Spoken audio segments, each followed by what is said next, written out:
ओम नमः शिवाय, जय महाकाल। आप सबको पता है कि 17 मई को प्रदोष और मासिक शिवरात्रि दोनों साथ में पड़ रही है। ऐसा संयोग बहुत ही कम देखने को मिलता है और इस पूरी वीडियो में हम लोग 4 सबसे प्यारे उपाय की बात करेंगे जो कि प्रदोष और मासिक शिवरात्रि पर ज़रूर करने चाहिए। पूज्य गुरु जी की कथा से सुन के बहुत अच्छे से बताऊँगा, आपकी जो भी समस्याएँ होंगी ना, इन्हीं उपायों से ख़त्म ज़रूर होगी। ठीक है, तो इस पूरी वीडियो में हम लोग पहले उपाय की बात करेंगे जो कि आपको मूंग से करना होगा। दूसरा उपाय आपको काला तिल लेके करना है।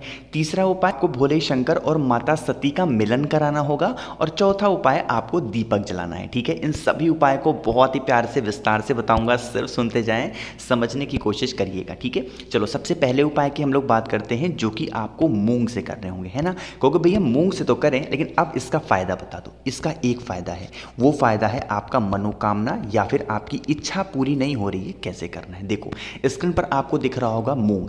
देखो मैं इसीलिए फोटो थोड़ा सा अच्छा लगाया हूं ताकि आपको समझ में आए। हमें इस तरीके से ही मूंग लेने हैं, खड़े खड़े। एक आती है मूंग की दाल, वो मूंग की दाल हमें नहीं लेनी है, हमें इस तरीके से हरा मूंग खड़ा वाला लेना है। ठीक है, ले लिया, बहुत ज़्यादा नहीं, एक चुटकी। आगे बढ़ें, फिर आपको ज़रूरत होगी यहाँ पर बेलपत्र की। एक बेलपत्र लेना होगा जो कि कहीं से कटा पिटा हुआ ना हो। ठीक है, बेलपत्र ले लिया। साथ ही साथ लेना होगा आपको शमी के पत्ते। कितने पत्ते? वो भी आपको एक ही पत्ते लेने हैं शमी के, है ना। फिर आपको लेना होगा इस तरीके से लाल चंदन, बहुत नहीं, एक चुटकी लाल चंदन लेना है, बहुत, एक चुटकी। ठीक है, फिर आपको लेना होगा इस तरीके से गुड़, है ना। बहुत बड़ा गुड़ नहीं, बहुत छोटा सा टुकड़ा गुड़ का। जितनी चीज़ें मैंने आपको बताई उन सभी चीज़ों को सबसे पहले आप इस तांबे के लोटे में अपने घर से जल भरना। जितनी भी चीज़ें मैंने आपको बताई हैं सारी चीज़ों को इसी कलश के अंदर डाल देना। ठीक है, उसके बाद इस कलश को उठाना। ठीक है, प्रदोष के दिन प्रदोष काल में, सुबह इस उपाय को नहीं कर सकते, इस उपाय को प्रदोष काल में ही करना है। तो शाम को जाना महादेव के मंदिर में, प्रदोष काल में पहुंचना, फेस रखना उत्तर दिशा, नॉर्थ डायरेक्शन, और महादेव के शिवलिंग के ऊपर पूरा का पूरा जल, अपनी कामना, अपनी विशेष जो भी आपकी हो, परेशान हो, पूरी नहीं हो रही है, उस कामना से समर्पित कर दीजिए। ठीक है, इतना समर्पित करने के बाद जल बहेगा, जलाधारी से नीचे गिरेगा। अपना दाहिना हाथ, अपना राइट हैंड लगाना और अपने दोनों आंखों पे लगा लेना, अपनी मनोकामना को कहते हुए महादेव आप सभी की जो भी विशेष होंगी, जो भी कामना होगी, पूरी ज़रूर करेंगे। ठीक है, बात आई समझ में। लेकिन इस उपाय को सिर्फ और सिर्फ प्रदोष के दिन और प्रदोष काल में ही करना होगा। ठीक, चलो पहले उपाय की हमने यहाँ पर बात कर ली है। आगे बढ़ते हैं हम लोग दूसरे उपाय की तरफ जो कि आपको काले तिल से करना होगा, है ना। देखो उपाय है ना, दूसरा उपाय आपका, यह आपको प्रदोष के दिन ही नहीं, ये आपको मासिक शिवरात्रि के दिन करना होता है ना। गुरु जी का ये जब भी मासिक शिवरात्रि आती है अपनी कथा में वो ज़रूर बताते हैं और मैं भी आपको ज़रूर याद दिलाता हूँ। बहुत आसान है। आप अगर परेशान हो, मनोकामना नहीं पूरी हो रही, इच्छा नहीं पूरी हो रही है, धन संपदा नहीं है, नौकरी नहीं लग रही है, इस उपाय को करिएगा। ठीक, देखो स्क्रीन पर आपको दिख रहा होगा काला तिल, दिख रहा है ना। आपको इसी तरीके से लेने होंगे काला तिल, लेकिन कहोगे भैया कितना काला तिल, तो आपको 7 दाने लेने होंगे, 7 दाने आपको लेने हैं काले तिल के। ठीक है, आपको फिर जरूरत होगी इस तरीके से काली मिर्च की, ज़्यादा नहीं, इस बार आपको मात्र एक काली मिर्च की ज़रूरत होगी। ठीक है, एक काली मिर्च, 7 दाने काले तिल के अपने दाहिने हाथ में, अपने राइट हैंड में रखना। ठीक है, अपने दाहिने हाथ राइट हैंड में रखना, लेके पहुंच जाना महादेव के शिवलिंग के पास। मासिक शिवरात्रि के दिन सुबह करना चाहो सुबह करो, शाम को करना चाहो शाम को करो, कोई दिक्कत नहीं। ठीक है, फेस रखना उत्तर दिशा यानी कि नॉर्थ डायरेक्शन। एक एक करके समर्पित नहीं करना ही है, अपने दाहिने हाथ में लेके खड़े रहना महादेव के शिवलिंग के पास। और जो भी विशेष हो, जिस भी वजह से आपके जीवन में कष्ट हो, धन हो, संपदा हो, नौकरी हो, व्यापार हो, जो भी समस्या हो, उस कामना को वहीं हाथ में लेकर के महादेव के सामने प्रार्थना करना और एक साथ कामना बोलते बोलते श्री शिवाय नमस्तुभ्यम का स्मरण करते करते महादेव के शिवलिंग के ऊपर एक साथ 7 दाने काले तिल के और एक काली मिर्च को रख देना। उसके बाद आपको जल वगैरह नहीं समर्पित करनी है, पूजन पाठ इस उपाय के पहले जो कुछ भी करना होगा कर लेना, बाद में जल नहीं चढ़ाना है। इस उपाय को करके उसके बाद महादेव के शिवलिंग के पास खड़े होकर के 2 मिनट श्री शिवाय नमस्तुभ्यम का स्मरण करेंगे। उसके बाद आप अपने घर की तरफ जा सकते हैं। लेकिन एक चीज़ का ध्यान रखिएगा, इस उपाय को मासिक शिवरात्रि के दिन वो भी करते हैं और किसी भी दिन नहीं कर सकते। ठीक, 2 उपाय आपको समझ में आया।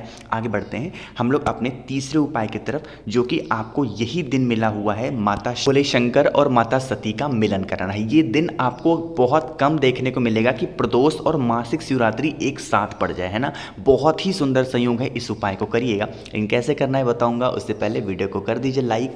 और अब जो भी लोग मेरी आवाज़ पहली बार सुन रहे हैं, अचानक से चैनल पे आ गए हैं, तो चैनल को सब्सक्राइब करिएगा, ठीक है। चलो समझते हैं कैसे करना है। स्क्रीन पर आपको दिख रहा होगा मिट्टी का दीपक, ठीक है। ले लेना एक छोटा सा मिट्टी का दीपक, है ना।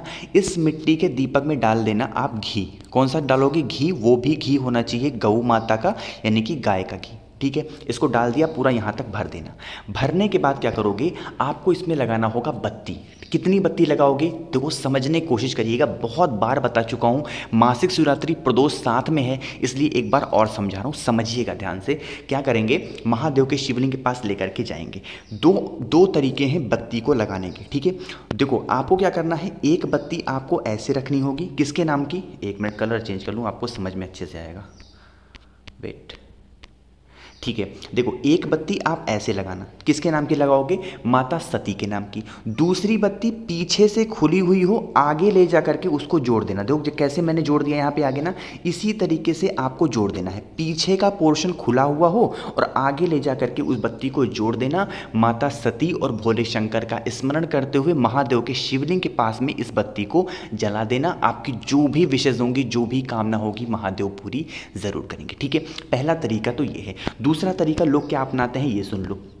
लोग क्या करते हैं कि जैसे वो एक ही दीपक तो ऐसे लगाया, उसी के ऊपर लपेटते हुए चले जाएंगे दूसरे दीपक को। ये भी तरीका है, इस तरीके से भी दीपक लगा सकते हो, कोई दिक्कत नहीं है, ठीक है। इस तरीके से भी रख के माता सती भोले शंकर का स्मरण करना और इस वाले पोर्शन को जला देना भोले शंकर का नाम लेकर के, ठीक है। दो तरीके तो हो गए। लोग गलतियां कहाँ करते हैं, ये सुनो। लोग क्या करते हैं, एक बत्ती लगाया और मन में बोल लेते हैं कि ये माता सती के नाम की बत्ती है, और दूसरी बत्ती को लगाया और बोल दिया भोले शंकर के नाम की बत्ती है। तो भैया मुझे ये बता दो कि इन दोनों बत्तियों को आपने मिलाया कहाँ, मिलाया कहीं पे नहीं मिलाया, तो ये तो दोनों अलग अलग हैं, आपने मिलन कराया ही नहीं। तो ये उपाय आपका यहाँ पर गलत हो जाता है। जब भी दीपक लगाएं, दोनों बत्तियों को जोड़ करके ही लगाएं, तभी माना जाएगा कि आप माता सती और भोले शंकर का मिलन करा रहे हैं, ठीक है। बात आई समझ में। चलो 3 उपाय की हमने बात कर ली, जो कि बहुत ज़्यादा आसान थे। आगे बढ़ते हैं चौथे उपाय की तरफ, जो कि दीपक जलाने का उपाय है। अब इस उपाय के सबसे पहले फायदे समझ लो। इस उपाय को भी आपके जीवन में अगर कैसे भी कष्ट हो, खासकर ये उपाय बनाया गया है धन संपदा के लिए। अगर आपके घर में माता लक्ष्मी का वास नहीं होता, धन नहीं है, तो करिएगा। लेकिन हमें दीपक लगाने होंगे 3 जगहों पे, 3 जगह पे लगाने हैं और 3 तरीकों से लगाना होगा। वो तरीका समझो, जगह समझो, कहाँ कहाँ पे लगाना है। लेकिन दीपक हमेशा नहीं लगाया जाता, जब भी प्रदोष पड़ती है तो प्रदोष काल में लगाया जाता है, ठीक है। 3 दीपक लेना। पहला दीपक आपको लगाना होगा भोले शंकर के मंदिर में ले जाकर के, या फिर उनके चौखट पे ले जाकर के लगाना। किसका लगाओगे, घी का दिया गोल बत्ती का। कौन सा, घी का दिया गोल बत्ती का लगाओगे महादेव के मंदिर में जाकर के उनकी चौखट पे, ठीक है। पहला दीपक तो आप यहाँ लगा देना। दूसरा दीपक आप कहाँ पे लगाओगे, दूसरा दीपक माता लक्ष्मी के लिए आपको लगाना होगा बेल पेड़ के नीचे। लेकिन भगवान शंकर के सामने आपने लगाया था घी का दिया गोल बत्ती का, लेकिन जब आप बेल पेड़ के नीचे आएंगे तो यहाँ पे आपको लगाना होगा घी का दिया लंबी बत्ती का। कौन सा, घी का दिया लंबी बत्ती का आपको लगाना होगा बेल पेड़ के नीचे, ठीक है। दूसरा समझ में आया। तीसरी जगह जो आपको लगाना होगा वो लगाना होगा फिर से आंवले पेड़ के नीचे। कहाँ पे, तीसरा दीपक आंवले पेड़ के नीचे, घी का दिया लंबी बत्ती का। जब भी हम दीपक लगाते हैं आंवले पेड़ के नीचे, तो वहाँ पर प्रावधान है, नियम है लंबी बत्ती का, ठीक है। क्योंकि जब भी हम माता लक्ष्मी के लिए कुछ भी करते हैं, कुछ भी लगाते हैं दीपक वगैरह, तो लंबी बत्ती का लगाना चाहिए। इन 3 जगहों पे जो भी व्यक्ति प्रदोष टू प्रदोष लगाना स्टार्ट कर देता है, उसके घर में हमेशा धन संपदा बनी रहती है, कभी भी माता लक्ष्मी की कमी नहीं होती, ठीक है। चलो हमने यहाँ पर बहुत सारे उपाय की बात की है। अपने अकॉर्डिंग जो भी आपकी ज़रूरतें हों, जो भी आपकी समस्याएं हों, अपने हिसाब से इनमें से कोई सा भी एक उपाय कर लेना, ठीक है। कोशिश की अच्छा समझाने की। वीडियो पसंद आई हो तो लाइक कर दें। मुझसे फ़ोन पे बातें करनी है तो इंस्टाग्राम पे फॉलो कर लो, द नेचुरल प्लैनेट 108 आवाज़। जो भी लोग पहली बार सुन रहे हैं, चैनल को सब्सक्राइब करिएगा। ओम नमः शिवाय, जय महाकाल।